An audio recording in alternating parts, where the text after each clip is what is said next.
महात्मा का क्या करता है? महात्मा जवानी को संवार देता है या जवानी में संभाल लेता है।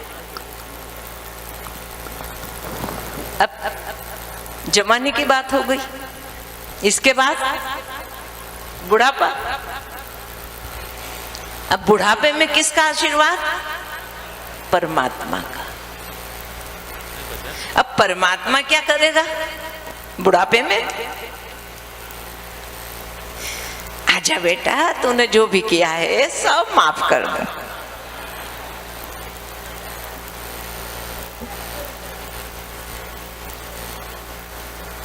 बिल्कुल करता है। वो माफ ना करे तो बात नहीं बनेगी। भगवान हम तो इतनी गलतियां करते हैं, अगर वो माफ ना करे तो क्या होगा हमारा? अच्छा करता है कि नहीं? बहुत सारी चीजें करता है, पर जो एक ही काम तुम बार बार करोगे नहीं, वो नहीं करता है भगवान माफ। ये भी सुन लेना, दो ही प्रमाण है। रहत ना प्रभु चित्त चूक किए की, जीवन में आपसे कोई एक गलती हो गई वो माफ कर देगा, लेकिन वही गलती बार बार करी तब नहीं करेगा। क्यों? क्योंकि जो गलती बार बार हो गई वो अपराध हो गया, फिर वो गुनाह बन गया, फिर उसकी सजा मिलती है, उसकी सजा मिलती है। इसलिए परमात्मा का जो आशीर्वाद वो हमें बुढ़ापे में लेना चाहिए। वैसे तो मैंने बताया बचपन से ही होना चाहिए, लेकिन चूक गए बचपन तो फिर जवानी भी चूक गए, अब बुढ़ापा आ गया, अब आए इस रास्ते पे। आपने सुनी होगा ना वो कहानी कि एक बुढ़िया जन्मी और मर गई। उलझ जाओगे, पर समझो, थोड़ा सा दो जोर लगाओ। एक बुढ़िया जन्मी मर गई। अरे जब जन्मी और मर गई तो बूढ़ी कहां हुई? आगे तो उसका जीवन बचे ही नहीं, तो बूढ़ी कहां से हो गई? अजीब बात है। एक बूढ़ी माँ जी जन्मी और मर गई। अरे ये तो समझ में नहीं आए, मर गई तो बूढ़ी कहां हुई? फिर वो बची ही नहीं तो बूढ़ी कहां हुई? अब सुन लो, जो बुढ़ापा आ गया, जिसका शरीर का बुढ़ापा आ गया, फिर भी वो भगवान की तरफ नहीं लगा है, उसे कहते हैं जैसी जन्मी बुढ़िया और मर गई। अब आया समझ में? इधर कोई मान्यता नहीं है तुम्हारे जीवन की। अब जितने दिन इधर चले हो वही दिन तुम्हारे हैं, बाकी तुम्हारे नहीं है। इसलिए वो जन्मी और मर गई। एक महात्मा किसी के घर गए थे, रुके थे। उनने पूछा कि बेटी तुम्हारा कारोबार कितना है? बोले महाराज जी 1 महीने का 1 करोड़ का कारोबार। मेरा पति 1 करोड़ कमाता है 1 महीने में, इतना मेरे पति का कारोबार है। तुम्हारे पति की उम्र कितनी है? अभी महात्मा आए ही थे, उसके पति से मिले नहीं थे। तुम्हारे पति की उम्र कितनी है? मेरे पति की उम्र 60। अच्छा ठीक है। शाम को उसका पति आया दुकान से, वो महात्मा के पास बैठा, प्रणाम किया। महात्मा ने पूछा, सेठ जी लगते हो आप तो देखने से। हाँ, और कोई बहुत बड़े सेठ होके भी अपने को दिखाते नहीं, ऐसे रहते बिल्कुल साधारण जैसे। आज बहुत बड़ी हस्ती पधारी है भदोई से, जो भदोई की बहुत बढ़िया हस्ती है।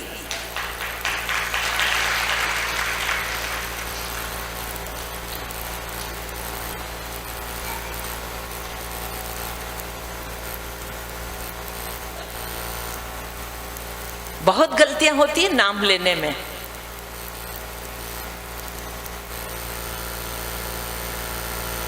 वो सम्मान की लिस्ट में मैं उन्हें देख रही थी। इसलिए तुम परवाह मत करना, किसी का भी अगर नाम यहाँ न लिया जाए मान सम्मान में, तुम परवाह मत करना, मैंने तुम्हें अंदर से दे दिया सम्मान।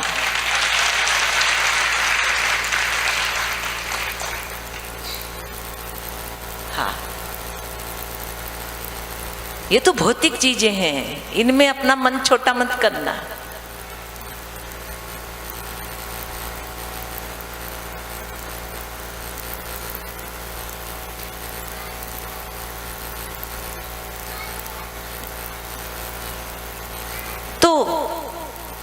महात्मा ने पूछ लिया, सेठ जी आपका कारोबार, अधिकतर यही पूछते हैं मिलते हैं तो, आपका कारोबार कितना है, आपका मालो माल कितना है, आपका परिवार कितना है, ये कोई नहीं पूछता। तुम्हारी साधना कैसी चल रही है नहीं?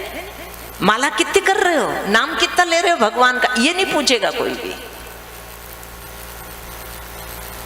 सेठ जी ने कहा 25 लाख का मेरा कारोबार है। 25 लाख का? हाँ, तुम्हारी पत्नी ने तो कहा कि 1 करोड़ का कारोबार है।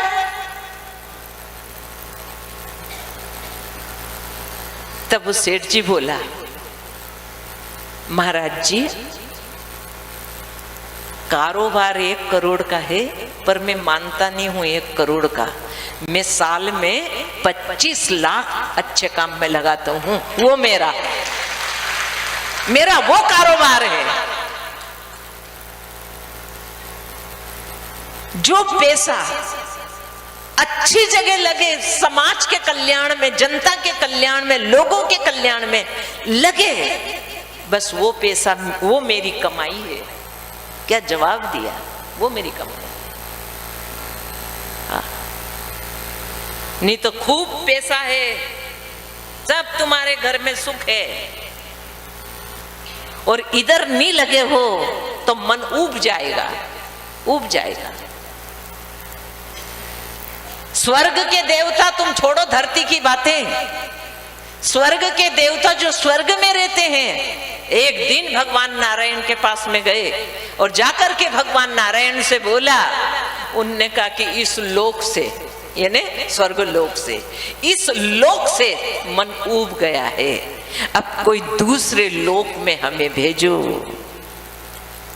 सुन लो कथा, तुम स्वर्ग के सपने देख रहे हो, दान दे दे, पुण्य कर ले, स्वर्ग में चले जाएंगे, पर स्वर्ग वालों की भी सुन लो।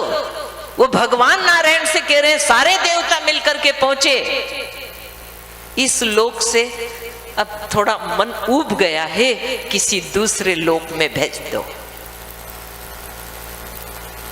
भगवान ने दूसरे लोक में भेजा। वो लोक कौन सा था? कहां भेजा उन सब देवताओं को? पृथ्वी लोक में, इस मृत्यु लोक में भेजा यहाँ। पर एक शर्त है, मैं तुम्हें भेज रहा हूं। तो देवताओं से कहा भगवान नारायण ने, उन्हें कि क्या है? उन्हें वहां कोई मौज मस्ती मारने नहीं जा रहे हो, तुम सोचो कि भोग विलास में डूबे रहे। वहां जाके तुम्हें सेवाएं करनी है,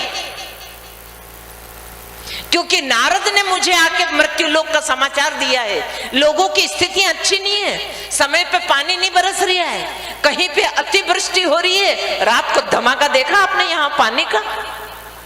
जो भी रात को थे यहाँ, क्या पानी बरसा है, क्या बरसा है। ना चद्दर में समाये, ना छतों पे समाये, ना आश्रम में समाया, नदी बन गया आश्रम।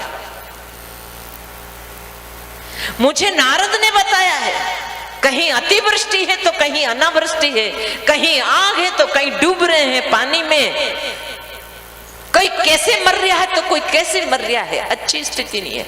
इसलिए जाओ, तुम सब देवताओं को मृत्यु लोक में मैं भेज रहा हूं। सारे देवता मृत्यु लोक में आए और सेवा में लगे। कोई मंद मंद हवा चला रहा है, कोई धीमी धीमी बारिश कर रहा है, बादल बरसा रहा है, कोई प्रकाश दे रहा है लोगों को, कोई ऊर्जा दे रहा है लोगों को। मैंने आपको बताया था कि कल के ध्यान में एक व्यक्ति ने मेरे से बोला, ऐसा फूटी ऊर्जा ध्यान के अंदर, मन करे पूरा आश्रम हाथ में उठा लूं। ये ऊर्जा ताकत आ गई शरीर के अंदर। ये ऊर्जा, ऐसी ऊर्जा जागी।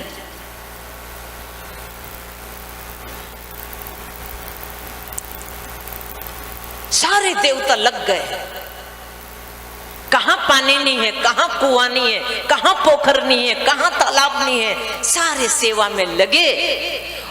भगवान नारायण ने जब 1 वर्ष हो गया तो देखने के लिए भेजा नारद जी को कि देख के तो आप ये देवता कर क्या रहे हैं। जब नारद जी देखने आए और चमन हो गया पृथ्वी के अंदर, सब सुखी हो गई, सब आत्मा आनंदित है सब। तो नारद जी ने आनंद ही आनंद देखा मृत्यु लोक में। पेड़ हरे हैं, वृक्ष फल दे रहे हैं, नदियां बह रही है, कोयल कूक रही है, पक्षी गा रहे हैं। ओहो हो। फिर नारद जी जब आए मृत्यु लोक में, सब देवताओं से मिले, और भाई कैसा क्या चल रहा है, कैसा लग रहा? अरे हमें स्वर्ग से ज्यादा आनंद सेवा में आ रहा है।